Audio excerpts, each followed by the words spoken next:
Today we honor the life and legacy of Ruth Kluger, a distinguished professor of German at the University of California, Irvine, and Jewish survivor of the Holocaust.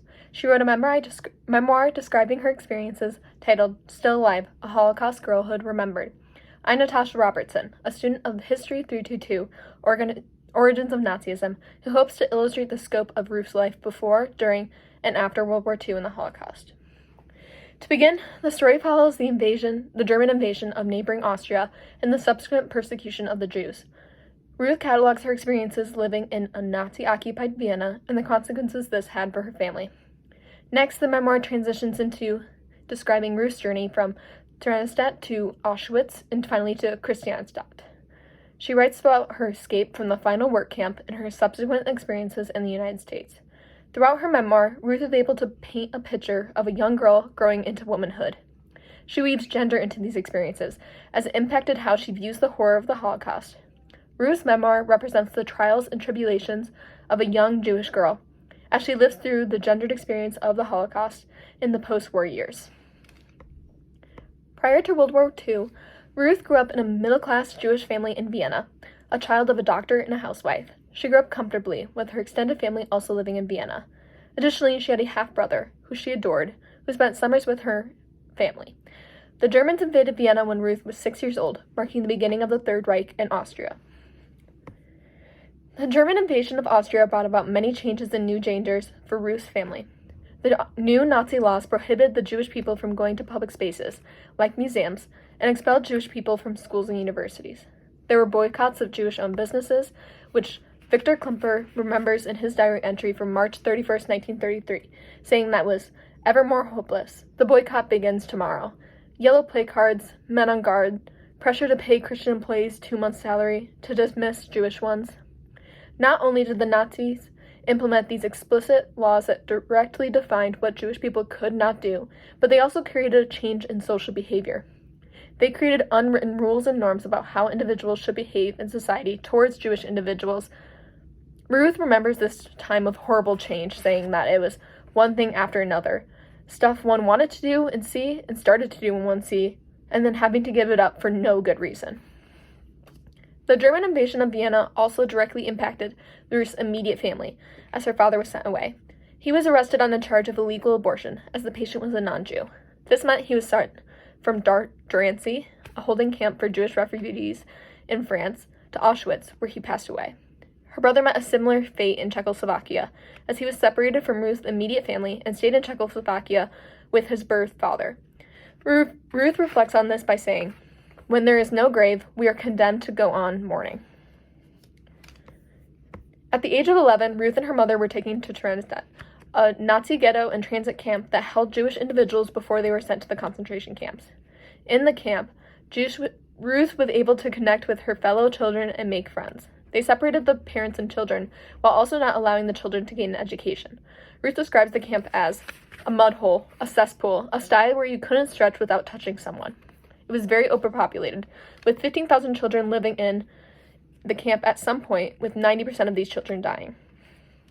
This was in direct contrast with the popular idea that women could not be harmed by the Nazis, as women and children were often left in Nazi-occupied areas by the men and their families, which Ruth reflects on by saying that the old idea, or rather the old prejudice, that women were protected by the Nazi was so deeply ingrained in that society that they overlooked what was most obvious, that is, that the weakest and most disadvantaged are who are most exposed. Why would the Nazis, with their racist ideology, refrain from harming women? Did the concept of chivalry so outshine that of racism in the minds of our people? The idea that Nazis would refrain from harming women was quickly disproven.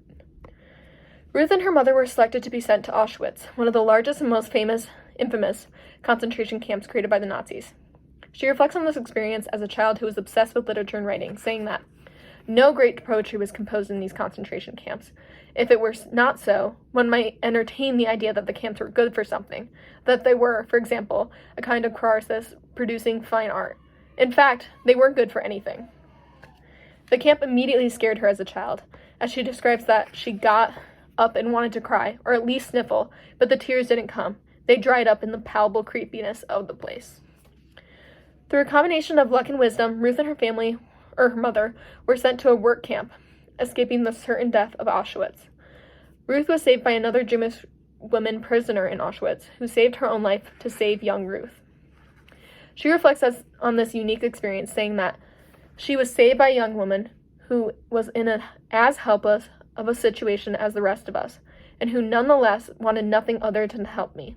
The more I think about the following scene, the more astonished I am about its essence, about someone making a free decision to save another person, in a place which promoted the instinct of self-preservation to the point of crime and beyond. This woman looked out for a young girl against her self-interest, demonstrating true compassion. At the work camp, Ruth and the women she traveled with were supervised by SS women and female guards. She reflects on this, saying that, "We remained charges of the women during our stay in the camp, although occasionally men turned up who were obviously the real power. Female guards are often called SS women. It's a misnomer, since there were no women in the SS. The SS was strictly a men's club. Everyone knows this, and yet the term remains in use, as if to make sure that women get half the blame for an organization that was never theirs." In the work camp, Ruth experienced starvation and hard work conditions that often pushed her to her limit. This was partly a result of her gender, as we women were the cheapest, poorest workforce, most easily replaced, and therefore the least worthy of food. As Soviet troops began to approach the work camp, Ruth, Susie, and her mother were forced to participate in the death marches. Through this, they were able to escape their captors by running away as the German troops were trying to organize a sleeping place for the night. Ruth remembers the feeling of escaping the Germans, saying, "We made a choice. Inebriated with hope and despair, a heady cocktail, I chose the freedom of birds that can be shot down by any hunter." Ruth, Susie, and her mother roamed Germany until the war's end, disguising themselves as German refugees. They were able to escape the horrors of the aftermath of the war, as German women were often harmed by Soviet soldiers. Their status as victim of Germans would also not help their cause, as Stalin's army didn't always make fine distinctions between the women of the enemy side and their female victims. After the war's end, Ruth, Susie, and Ruth's mother were able to make their way to America as they avoided the displaced persons camps. Ruth and her mother joined relatives in New York City and tried to make their way in America. Ruth was able to study the English language and got accepted into Hunter College to further explore her studies in literature. As she spends time in both Europe and America post-war, she is able to examine both her feelings and the reaction of the world to the war. She reflects on the Holocaust, saying, "Language favors the male by putting the shame of the victim in the service of the victimizer." Ruth's experiences during the Holocaust, along with the subsequent years after the war, illustrate the scope of the Jewish experience and the impact of gender. This post-war period would mark the beginning of women's rights movement in the United States and across Europe, which Ruth would participate in. Her life and legacy can teach further generations both the experiences of these Jewish communities and the horror of the Nazi regime. These lessons are especially important when viewed through the lens of gender. Thank you.